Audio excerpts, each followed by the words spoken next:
A free press is the unsleeping guardian of every other right that free men prize. It is the most dangerous foe of tyranny. Winston Churchill. I think appropriate in our day and age. So I saw this and it made me laugh, and I wanted to share it with you. I like American politics. I like really small, ridiculous, wonky politics races, but I saw this on the Q Research board and it made me laugh, so I'll show it to you. So here we go. I wish our politicians were this funny, by the way. Why send Dr. Steve Ferrara to Congress? In the 5th grade, he wore this for his school picture. Did he get beat up? Of course he did. He didn't care. These days, Steve Ferrara looks like this. He could do this, but no, he does this. Why? Because Steve Ferrara's a badass, and he doesn't care what people think. He holds hands with men. He holds men like babies, whether they like it or not. Not cool enough for you? Where's your bitchin' Camaro, pal? And oh yeah, he saved a dolphin. Did your candidate save a dolphin? I didn't think so. Steve Ferrara, bowler tie wearing, head shaving, man holding, dolphin fiction, badass. Paid for by AFBIC, Americans for Badasses in Congress. Yeah, I mean, do you think these guys would come up and do a commercial for Mr. Bernier?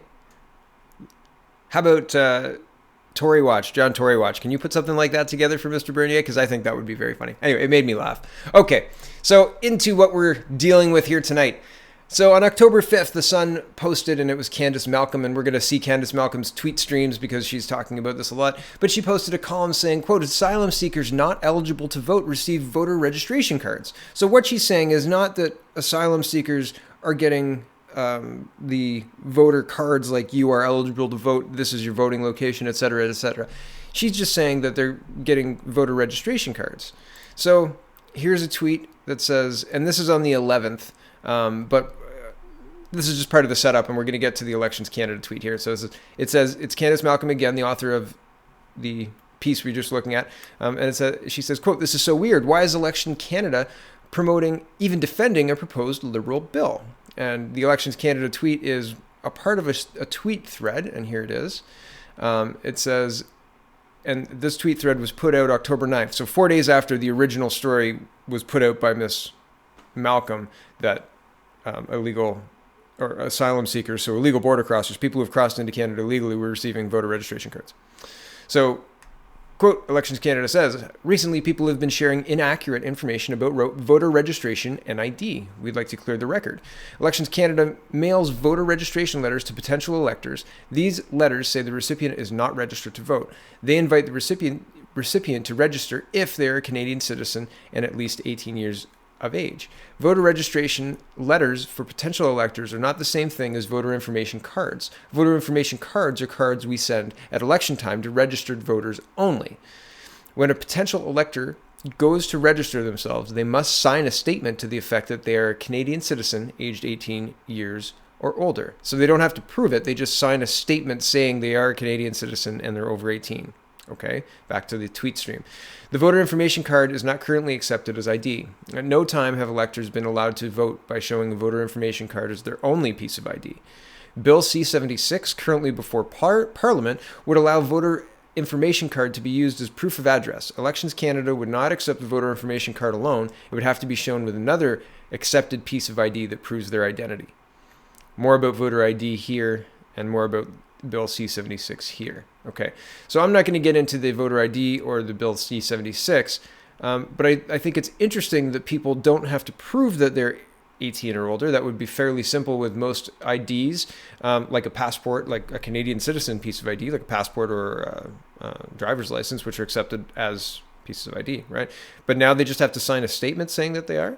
That's strange. And why is non-citizens who are being put up in hotels on taxpayer dollars, by the way, getting even voter registration cards? I understand that they're sent to potential voters, but these people, if they're in that system, they should have been pushed through and looked at if they qualify, and if they don't qualify, they should have been ejected from Canada. Like, I don't think our government understands that people don't want these illegals here.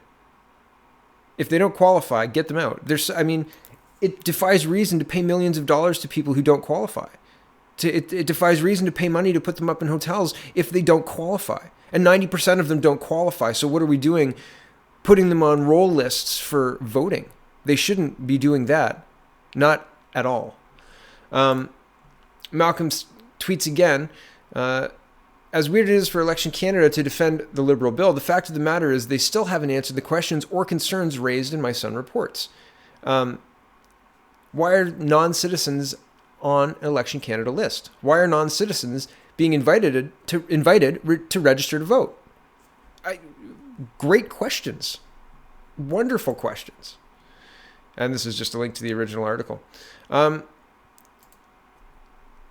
Why is our democracy being undermined at such blatantly obvious levels? And why does no one seem to care? That's my question. Why are we allowing illegals and this Liberal government to undermine what has been hundreds of years of history, 150 years of history anyway? If we don't demand that our laws are followed, then another group who does demand that their laws are followed will come in and usurp our laws. Look at what's happening in the United Kingdom. How many Sharia courts are operating there?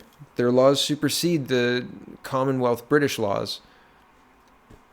It's coming here. And if we don't do something, and I don't pretend to have the answers, I don't know what to do at this point in time, other than vote for Maxime Bernier, vote for Faith Goldie, and hope that the elections aren't stolen blatantly from either of those candidates. But at this point in time, I don't know. Wait for Donald Trump. Wait for Maxime Bernier. Get involved with Maxime Bernier. That's about it. That's all I can come up with at this point in time. I'm open to ideas. So thanks for watching.